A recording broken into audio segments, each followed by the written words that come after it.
Bonjour à tous, je me trouve actuellement au CIPAC à Budapest en Hongrie. Viktor Orban ici accueille à Budapest tous les conservateurs de l'Europe et cette année le thème il est sur l'âge des patriotes. Alors l'âge des patriotes, c'est les patriotes sont de retour, c'est ça l'idée, c'est que finalement après tout ce temps à subir justement la gauche, le centre, le libéralisme, et ben peut-être que le patriotisme va pouvoir enfin revenir dans l'Europe.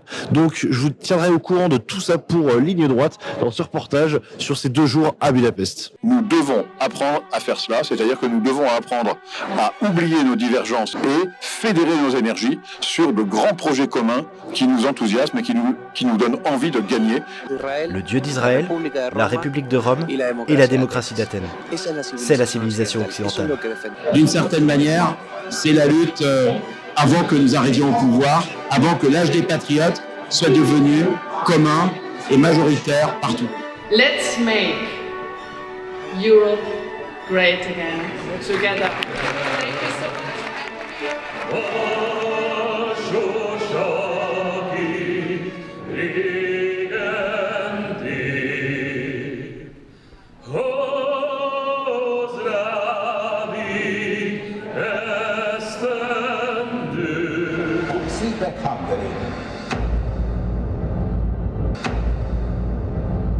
C'est d'abord au journaliste écossais proche de Nigel Farage, Jim Ferguson, que je tends le micro. Bonjour, ça va?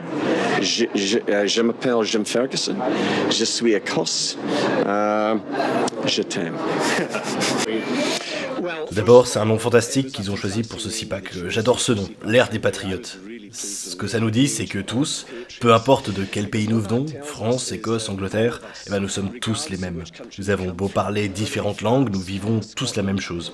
Nous aimons notre pays, nous aimons notre souveraineté et nous assistons à des attaques sur nos pays, à travers tout l'Occident. Le patriotisme, c'est pour moi l'amour de son pays, de son drapeau, de son peuple, de sa culture, de son histoire, de ses traditions, de sa foi, de sa religion. J'ai aussi pu retrouver à cette conférence une personne que nous connaissons bien, le président de Radio Courtoisie, Pierre-Alexandre Bouclet. Ça fait sans doute 30 ans que je milite et il y a 30 ans, le risque qu'un élu patriote soit battu au second tour ne se posait même pas parce qu'on savait qu'il n'y serait pas. Il n'avait aucune chance. Donc il faut vraiment voir le chemin qu'on a parcouru. Donc oui, c'est difficile, oui on affronte un système et le système est d'autant plus agressif, hostile, qu'il sent que lui-même est en train de basculer. Et ça, c'est vraiment, vraiment enthousiasmant, c'est vraiment important. Le combat est dur, mais il n'y a aucun combat facile, hein, sinon c'est pas du combat. Et pour la première fois, en revanche, depuis que moi-même je milite, eh bien, je sens que des victoires sont réellement à portée de main et sont en train de se matérialiser. Et ça, c'est incroyable, c'est vraiment, vraiment enthousiasmant pour nous. Une opportunité assez unique tombe alors. J'ai droit à 5 minutes d'entretien avec l'ancien Premier ministre d'Australie, Tony Abbott, l'homme qui a mis fin à l'omerta migratoire en Occident. Je lui demande pourquoi il est venu. Well, look, I came here because Hungary under Viktor Orban is a very interesting experiment. Je suis venu ici parce que Viktor Orban est une expérience très intéressante dans les politiques conservatrices. Il est célèbre pour son combat contre l'Union européenne et je me tiens de son côté, contre les bureaucrates de Bruxelles. Il est aussi un exemple très concret de ce qui peut arriver si l'on protège ses frontières. L'Australie est le seul pays qui a réussi à résister à l'immigration illégale par la mer. Viktor Orban en Hongrie a réussi à résister à l'immigration illégale par la terre. Un Français est venu aujourd'hui à Budapest. Il s'agit de l'ancien directeur de Frontex et eurodéputé RN, Fabrice Leggeri. Dès l'élection de Donald Trump, le Rassemblement national a salué la victoire des idées patriotes aux États-Unis, mais en nous mettant en garde, en disant voilà, ce qui est bon pour l'Amérique n'est pas nécessairement bon pour nous en France ou bon pour les Européens. Andrei Dirlo est également présent. Alors, c'est un sénateur AOR et universitaire. Il est le seul Roumain présent à ce CIPAC. Nous l'interrogeons sur un sujet qui divise, celui de Donald Trump. Je dirais que Trump n'a pas aidé suffisamment.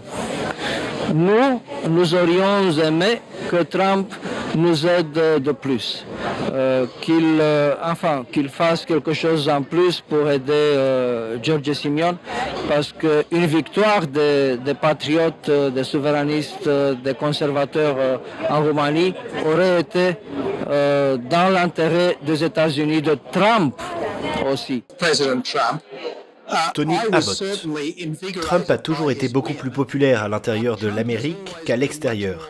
Et l'une des premières conséquences de l'élection de Trump, particulièrement en ce qui concerne sa guerre instantanée des tarifs contre le Canada, était la défaite d'un leader conservateur très capable, qui jusqu'à ce jour avait pensé pouvoir gagner facilement.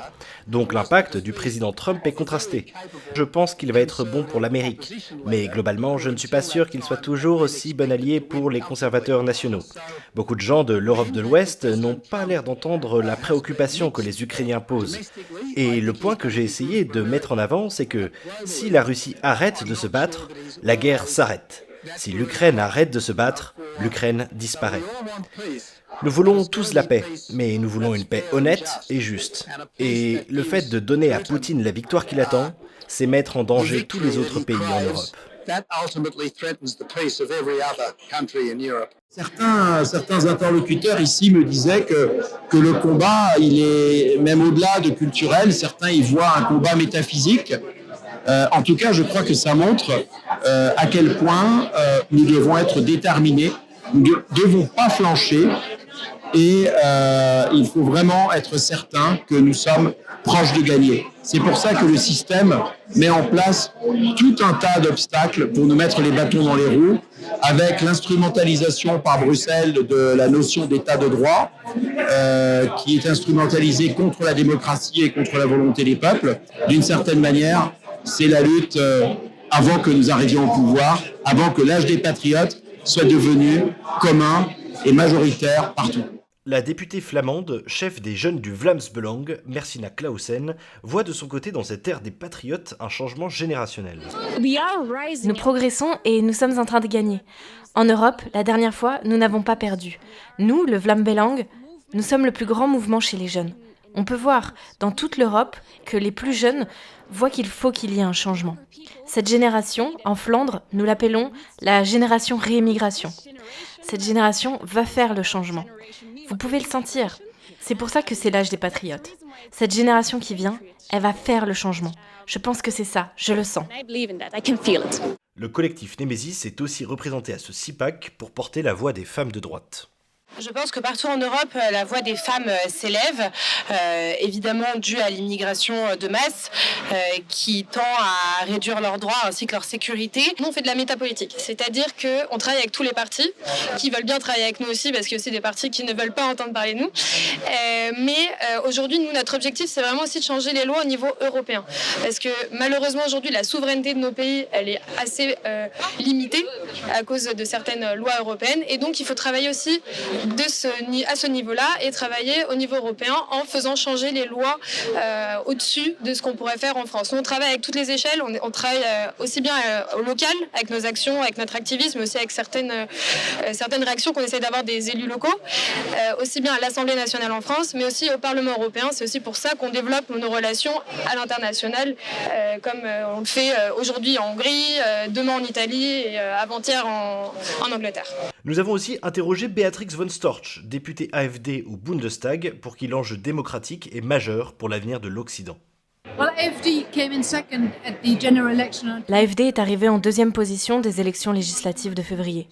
Nous avons 150 députés au Parlement et nous sommes le plus important parti d'opposition. Dans les sondages, on voit que nous montons. Certains sondages nous donnent même comme premier parti du pays en ce moment. Mais les autres partis vont nous traiter de la même manière. Donc, ils prennent des décisions démocratiques, soi-disant, pour ne pas admettre nos droits parlementaires. La prochaine décision qu'ils veulent prendre, c'est interdire l'AfD. C'est le plan qu'ils ont. Et c'est quelque chose que nous devons arrêter. Dans le sens où, si l'Allemagne commence à prohiber son plus grand parti d'opposition, à cause du gouvernement, c'est un très mauvais exemple pour l'Europe et pour le reste du monde occidental. Si c'est possible dans une démocratie occidentale, c'est possible n'importe où. Et comment pouvons-nous blâmer Erdogan en Turquie ou n'importe quel autre régime autoritaire pour aller contre l'opposition si c'est possible dans une démocratie occidentale ? regime to go against the opposition, if that's possible in a Western democracy. Well, the reason that they are introducing hate speech laws. La raison pour laquelle ils introduisent des lois d'expression de haine au Canada, au Royaume-Uni, à l'Irlande et dans d'autres pays, c'est parce qu'ils perdent la guerre de l'information. Parce que les médias indépendants gagnent du terrain. Nous sommes les médias maintenant. Et ils n'aiment pas ça. Même au Royaume-Uni, des journalistes indépendants sont en prison parce qu'ils ont critiqué le gouvernement. Ce n'est pas la liberté et ce n'est pas la démocratie. Nous devons combattre cette censure et nous le faisons. Et nous gagnons. Mais nous devons être forts. Parce que ce qui se passe à travers l'Europe maintenant, c'est que nous sommes à un moment crucial. Nous formons des alliances, nous nous unissons, ce qui est nécessaire pour combattre le mondialisme dans toutes ses formes les plus violentes. Je prie pour que les Français soient forts. J'aime les gens français. Je pense que tous les Européens, y compris ceux de l'Angleterre, doivent travailler ensemble, en unité, pour dépasser les jours dystopiques qui nous attendent, ceux des globalistes et du mouvement mondialiste. Une star du milieu conservateur s'est aussi rendue à Budapest, l'influenceuse Eva Vlardingerbrock. Notre régime utilise des jolis mots pour cacher ses intentions. Mais ils pervertissent et inversent nos définitions tout le temps. Ils disent que pour maintenir la paix en Europe, nous devons aller en guerre avec la Russie. Ils disent que pour protéger la démocratie, nous devons bannir les partis de droite. Et ils disent que pour garantir la liberté de parole, ils doivent censurer la désinformation. Comme dans le livre d'Orwell, 1984, la guerre, c'est la paix, la liberté, c'est l'esclavage, l'ignorance, c'est la force. L'une des interventions les plus remarquées reste sans doute celle d'Alice Weidel, présidente de l'AfD en Allemagne. Nous nous battons pour la sécurité de nos enfants. Nous nous battons pour les nations souveraines et pour les prochaines générations. Nous nous battons pour le droit d'être des citoyens libres et des nations libres. Et enfin, nous nous battons pour la paix. Rendons sa grandeur à l'Europe, ensemble. Europe great again, together. Thank you so much for having me here. On ne retrouve pourtant pas que des Européens à ce CIPAC. Le secrétaire d'État au culte et à la civilisation de Javier Milei, Nahuel Sotelo, s'est également rendu sur place pour y tenir un discours de civilisation. Je crois justement qu'il y a quelque chose qui se passe et que la gauche, le courant marxiste, le courant socialiste, au nom de la diversité, a voulu éliminer toutes les diversités. Il faudrait que nous soyons tous égaux.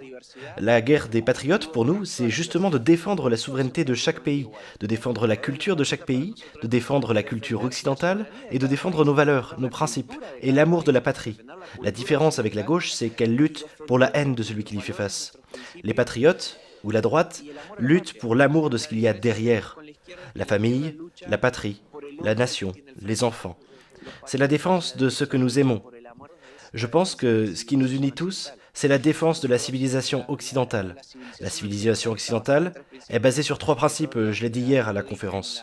Le Dieu d'Israël, la République de Rome et la démocratie d'Athènes. C'est la civilisation occidentale. C'est ce que nous défendons. De là, en plus, chacun sait ce que la droite a, respecte les traditions et les cultures de chaque pays. Nous savons que nous sommes différents et nous ne voulons pas être égaux. La gauche est une gauche internationaliste. Elle, en Amérique du Sud, avec l'idée de la grande patrie, qui veut faire que tous soient égaux, eh bien, nous défendons chaque pays. Chacun de nous défend notre pays, notre souveraineté, et c'est l'une des différences.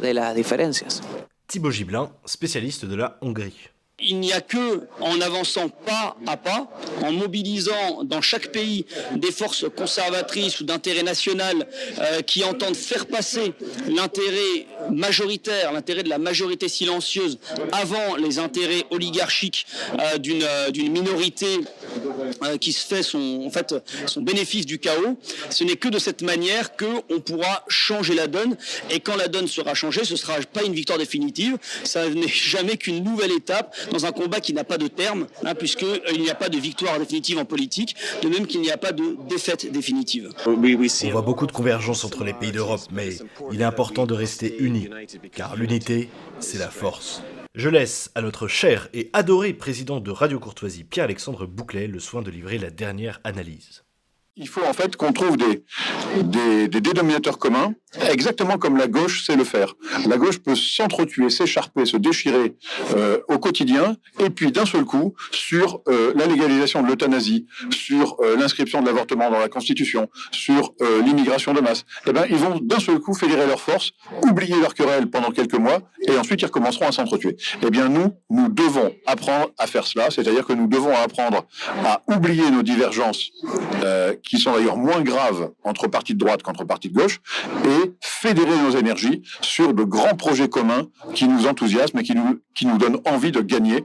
Et c'est comme ça qu'on va effectivement pouvoir remporter des victoires importantes, mais elles ne doivent pas rester cantonnées à notre petit cercle national, elles doivent aussi prendre une dimension plus large. Et bien voilà, c'est la fin de ce deuxième jour, c'est la fin du CIPAC, c'est la fin de mon séjour aussi à Budapest que j'achèverai demain matin dès l'aube, l'heure où blanchira la campagne. En tout cas, ce qui est certain, c'est que l'âge des patriotes est en train d'arriver, il a commencé, c'est officiel. Désormais, le combat pour la victoire est en route, ce n'est plus un combat pour la résistance, ce n'est plus un combat pour l'existence, c'est un combat pour la victoire dans tous ces pays, que ce soit en Angleterre avec Nigel Farage, en Roumanie avec George Simeon, ici à Budapest avec Viktor Orban. Voilà, tous ces candidats, toutes ces personnalités de droite nationale et tous ces journalistes que vous avez pu voir, tous ces politiques, tous ces intellectuels qui s'expriment, qui speak out, pour reprendre l'expression consacrée dans ce CIPAC, pour essayer de faire vivre la voix des patriotes, la voix de ceux qui aiment vraiment leur pays. Un reportage d'Alexandre de Galzin, réalisé par Amélie Mounet.